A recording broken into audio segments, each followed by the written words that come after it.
The Bible doesn't protect its protagonists from their own worst impulses. It records every failure. And that unflinching honesty does something important for the reader. It makes the story real in a way that sanitized versions never could. Because we recognize this. We know what it looks like when a household fractures and when relationships collapse under the weight of unmet expectations and desperate decisions. We've watched it happen, and in some cases, we've lived it ourselves in our own lives. The story we're looking at today is one of the most human stories in all of Scripture.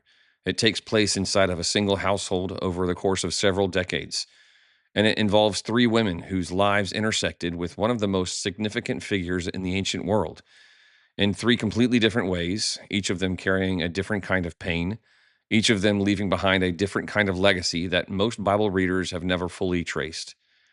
This video is about the wives of Abraham, their heartbreak and their healing, their prayers and their pain, their ultimate legacy. Because everyone leaves a story behind them when they pass from this life to the next. And the story these three women left has been reverberating through the halls of history for nearly 4,000 years. Most of the people who claim to know it really truly only know half the story. Let's start at the beginning, and I mean the very beginning. If we don't understand where these people came from, we're going to miss what makes their story so remarkable. Before we get too far into this video about the wives of Abraham, I want to let you know that my book, Dynasty of Slaves, is available right now. It's actually finally done. It follows the family of Abraham from Genesis 12 all the way through the Exodus, and it connects the dots between the archaeology and the Bible in ways that have never been published before. If you've been watching this channel, you already know the serious depth of research that went into this project. It's available now in ebook, softcover, and hardcover, and you can search Dynasty of Slaves on Amazon to find it, or you can click the link in the description right below this video. So go grab it now as a favor to me, and also, one more favor, don't forget to leave a review to help other people find it too. All right, back to the video. Somewhere in the early second millennium BC, in a sophisticated urban center called Ur of the Chaldees in lower Mesopotamia, a woman named Sarai married a man named Abram. What we know about her from Genesis 11 can be summed up in two pieces of information. She's his wife, and she's barren. She cannot have children. That's the entire introduction. Name, relationship, and the crisis that's going to drive the next several decades of her life. Ur wasn't some quiet pastoral village on the edge of the ancient world either. Leonard Woolley's excavations in the 1920s found royal tombs of staggering complexity, evidence of advanced metallurgy, elaborate burial practices, and human sacrifice accompanying the deaths of royals, with servants killed and interred alongside their masters. Dominating the skyline was a massive ziggurat complex dedicated to Nana, the moon god. This is what Joshua 24 means when he says that Abraham's family served other gods beyond the river. Lunar cult, ziggurat worship, a fully developed cosmology explaining the world in terms of complete divine powers. That's the world Sarai grew up inside, and she walked away from it all, without the text recording a single word of hesitation on her part. When God speaks to Abram and tells him to leave for a land he can't yet name, Sarai goes with him. She's with him every step of the way. Hebrews 11 puts Abraham in the hall of faith for walking out of Ur toward a destination he couldn't identify, which is absolutely deserved. But Sarai was walking right there beside him the whole way. Now, there's something about her story that almost nobody talks about, and we're going to start there because it reframes everything that follows. When God renames Sarai in Genesis 17, most readers treat it like a formality, a slight variation in a name she already had, and so they read right past it toward the circumcision ceremony and the promise of Isaac and the laugh that Sarah will later deny having when the angel shows up at the tent. But the name isn't a formality. Sarai becomes Sarah, and Sarah is a royal title in West Semitic languages, a word meaning princess or noblewoman, a designation of rank and consequence in the world these people actually inhabited. God isn't giving her a prettier name or offering her a consolation prize after decades of barrenness and displacement. He's designating her, publicly and permanently, with a title that carries genuine weight in the language of her world. Hatshepsut ruled Egypt as pharaoh in her own right, commissioning monuments and trade expeditions that rivaled anything her male predecessors built. Cleopatra governed the wealthiest kingdom in the Mediterranean world, and she held it together through political intelligence longer than most men managed the seat. These weren't background characters in someone else's story, and neither is Sarah. Genesis 17:16 says, "Kings of people shall be of her," and she receives that designation while she's still barren. before the title has any visible evidence behind it. The barrenness isn't a subplot, it's the engine the entire narrative runs on. The Ugaritic literature discovered at Ras Shamra in 1929 gives us a window into the mythological world surrounding this family. And running through that literature is a motif that the original audience of Genesis would have recognized immediately, which is the story of a woman of high status with a barren womb who receives a divine promise of a son. Abraham's world knew the shape of that story and leaned in expecting it to resolve the way it always did. And then God made them wait 25 years. The promise comes in Genesis 12, and Isaac isn't born until Genesis 21, long past the point where any natural explanation remains available. So that by the time Isaac arrives, Abraham is 100 years old and Sarah is 90, and she laughs when she hears it. The miracle can't be explained any other way, and that's exactly the point. Then there's Egypt. And this is where the story gets genuinely uncomfortable. Famine drives the family south in Genesis 12, and before they cross the border, Abraham pulls Sarai aside and tells her to say he's his sister rather than his wife. It's technically defensible because Genesis 20 clarifies she's his half-sister, but that doesn't change what Abraham is doing, which is putting his wife between himself and his fear, rather than trusting God who called him out of Ur. She goes into Pharaoh's household, and the text records nothing of her experience there, no feelings and no prayers and no protests. And then God responds with plagues until Pharaoh figures out what's happening and he sends him away. God protects her when her husband doesn't. And Egyptian administrative records confirm the vulnerability of her position wasn't theoretical.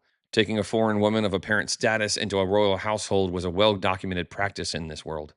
Genesis 22 ends on the mountain in Moriah, with the wood and the fire and the knife raised, and the boy and the ram caught in the thicket. And Genesis 23 opens with the information that Sarah was 127 years old when she died. She's the only woman in all of Scripture whose age at death is recorded, and the text is treating her passing with the same biographical gravity it gives to the great figures of the covenant line. Abraham mourns her, and then he negotiates with the Hittites of Hebron for the cave of Machpelah, paying 400 shekels of silver at full commercial price, refusing when they offer it as a gift, because he won't bury his wife in borrowed ground. That transaction is the first piece of the promised land that the family actually owns by legal purchase, and Sarah gets there first. The Hittite legal framework of that negotiation follows known ancient Near East commercial conventions closely enough that scholars have pointed to it as evidence of authentic historical memory embedded in the text. It's not a story that was made up later on. She came out of Ur and walked into the unknown alongside a man following a voice she hadn't heard, bore the weight of his fear without the text recording a single complaint, and waited 25 years for a promise that seemed to be dying with every passing year. When she finally died, the man who'd failed her more than once paid full price to put her in the ground, and that would belong to her people forever. That's Sarah. She's a covenant princess. She's the mother of kings, and she's the first chapter of a story that's about to get significantly more complicated. Before we get into Hagar's story, we need to establish something that most readers completely miss. Because if you miss this, you're going to read this whole section of Genesis as a soap opera, when it's actually something with much more legal and social weight than that. When Sarai gives Hagar to Abram in Genesis 16, the text uses a specific word to describe what she's doing. She's giving her to him as his wife, not as a servant still, not as a concubine, his wife. That's formal legal language, and every person in the household understood exactly what it meant and what it changed. Hagar has been elevated. Her son will have a legal claim on this household, and Sarai, in her desperation, has handed over more ground than she probably realized. There's a collection of ancient legal documents called the Nuzi tablets, discovered in northern Iraq in the 1920s, and it's written in Akkadian. These tablets give us marriage contracts from the exact cultural world Abraham and Sarah were operating in. What these contracts show us is that a barren wife providing her husband a surrogate from her own servants was a legally recognized and socially expected practice, actually written into marriage agreements in some cases. Sarai isn't going rogue here. She's not making it up. She's following the script her culture handed her. And that's what makes it so tragic, of course, because the script works exactly as designed, and then it immediately destroys everything. The household falls apart. Hagar is Egyptian, and there's a reasonable case that she came into the household during the Genesis 12 Egypt episode, which means that she's been watching Abram and Sarai and their strange relationship with their God for years before any of this happens. She's been inside this story long enough to watch God deliver them out of Egypt, watch the wealth accumulate, Watch the promise go unfulfilled year after year. And then Sarai hands her to Abram. The legal terminology of a wife is applied to her. She conceives. And Genesis 16:4 tells us she despised her mistress immediately. We shouldn't understand this as petty jealousy. That's a woman who understands her new legal position and what it means for the son that she's carrying. She knows what the word wife means. Sarai knows what it means too, which is exactly why the conflict detonates so fast and so completely. Two women who both understand the legal and social stakes, and only one of them is going to be able to hold that ground.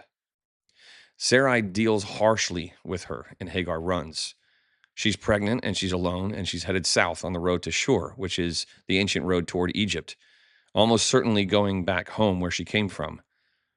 And that's where the angel of the Lord finds her, sitting by a spring in the wilderness. And he asks her two questions. He asks, "Where did you come from, and where are you going?" She answers the first one and not the second, because she doesn't have an answer to the second one. She just knows that she's running. What happens next is one of the most remarkable moments in the entire book of Genesis.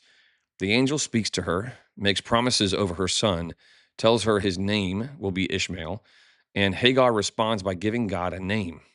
She calls him El Roy, the God who sees, and she becomes the first human being in the biblical record to give God a personal name based on her own direct encounter with him. It's not Abraham, it's not Sarai, not any of the patriarchs.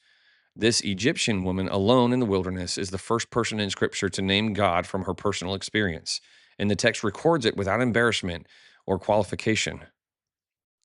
And she goes back. She has the boy, and for a season, the household holds together until Isaac arrives and everything fractures again in Genesis chapter 21. Sarah sees Ishmael mocking Isaac at the weaning feast and goes to Abraham with a demand that would have been legally explosive in their world. She asks to cast out this bondwoman and her son. The Nuzi tablets are explicit that a surrogate wife who has born a son cannot be cast out.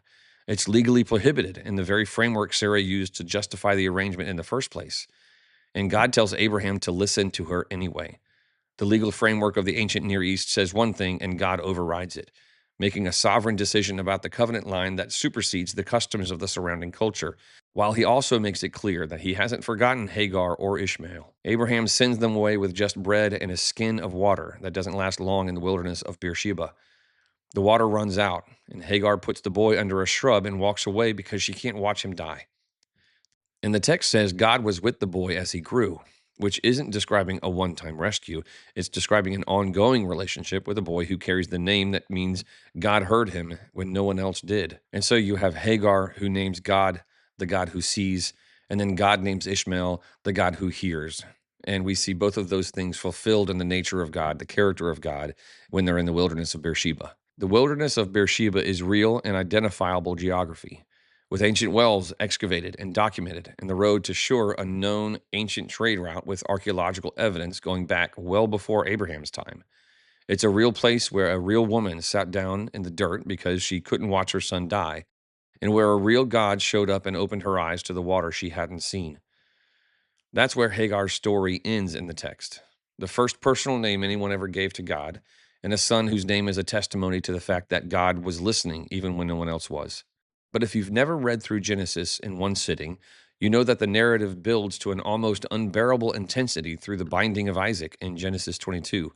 And then Sarah dies and Abraham mourns her, and Isaac finds Rebekah in one of the most tender love stories in all of Scripture. And you feel like the great drama of Abraham's life has reached its resolution. The covenant is secure, the heir is settled, and then Genesis 25 opens with a line most readers slide right past. It says Abraham took another wife, and her name was Keturah.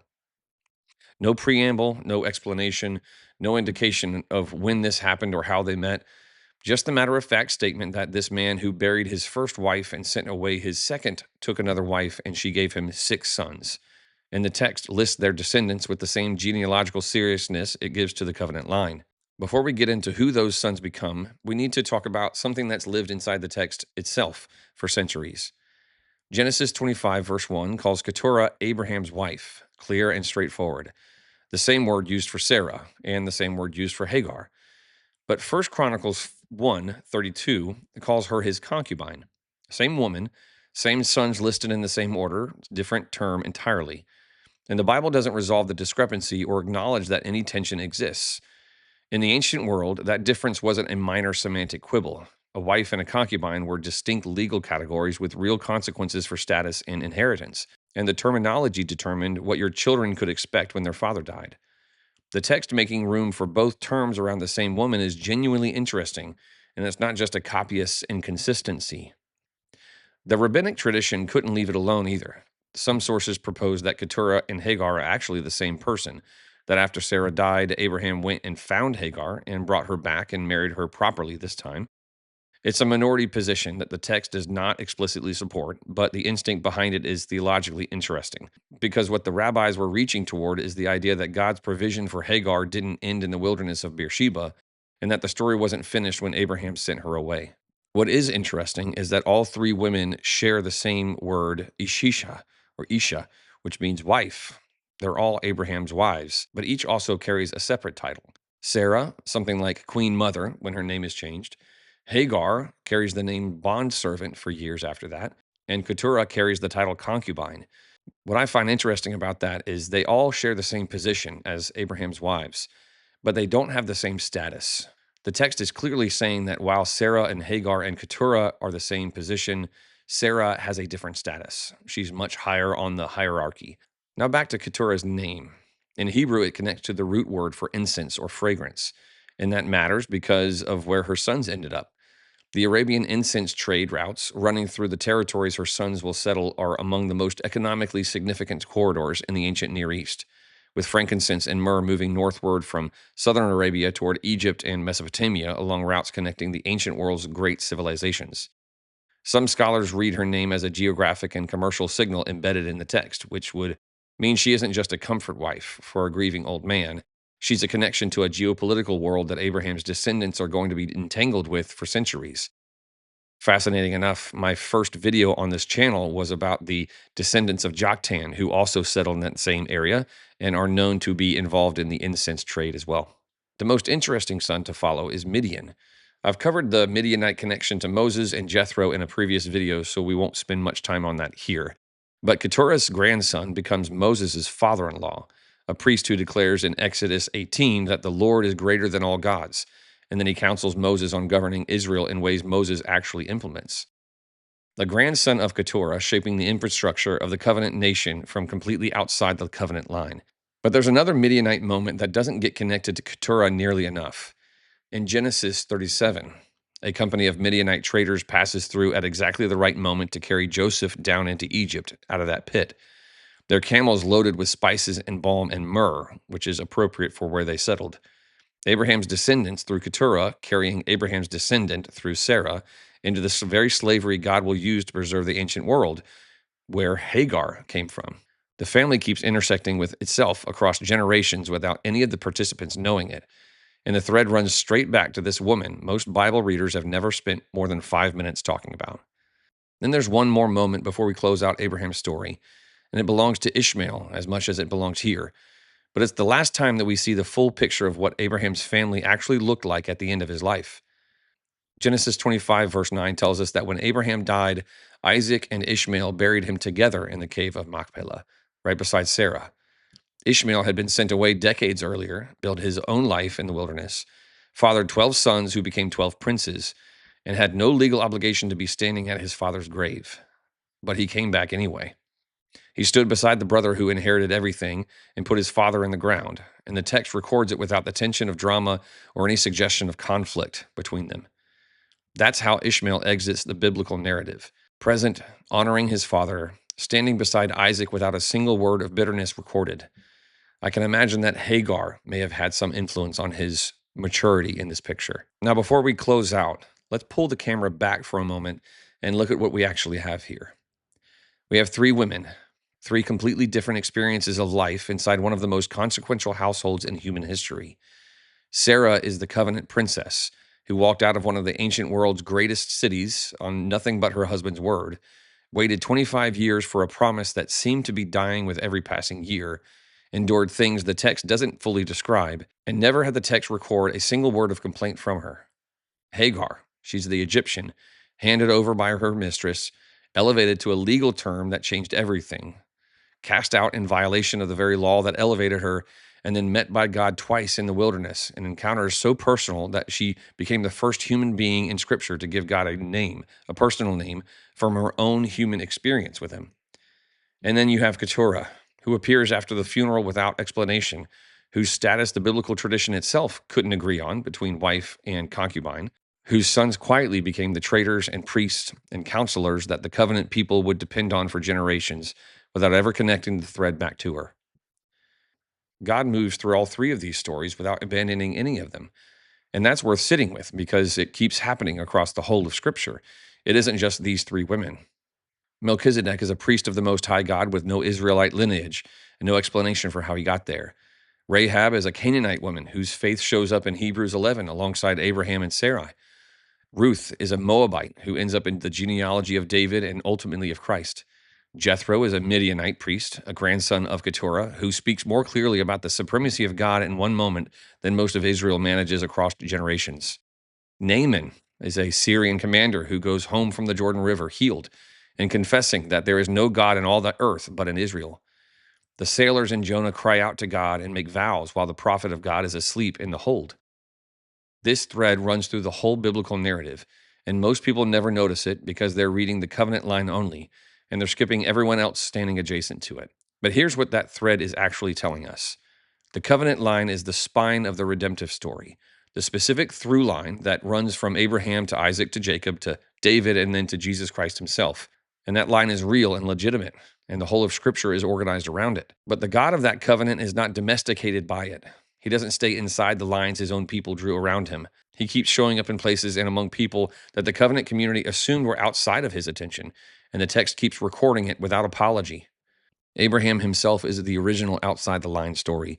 He's a Chaldean from a moon cult city, from a family that served other gods before God found him and called him out. And out of that man, God built a nation and a covenant and a promise that's still reverberating 4,000 years later. Which brings us back to these three women and what their stories are actually about at the deepest level. If there's one thing common to us all, it's the pain that follows bad choices, faithless decisions, and unanswered prayers, mistreatment by someone you trusted, or being discarded by someone you loved. These three women give us three perspectives of pain and unmet expectations, and three examples of God's faithfulness to us in all of it. If you're in this season today, God is not distant. He's the God that elevates a shepherd's wife to become a queen, who sees the servant girl alone in the desert, and who gives generational legacy to a woman who seems like only a footnote in history. And that same God is with you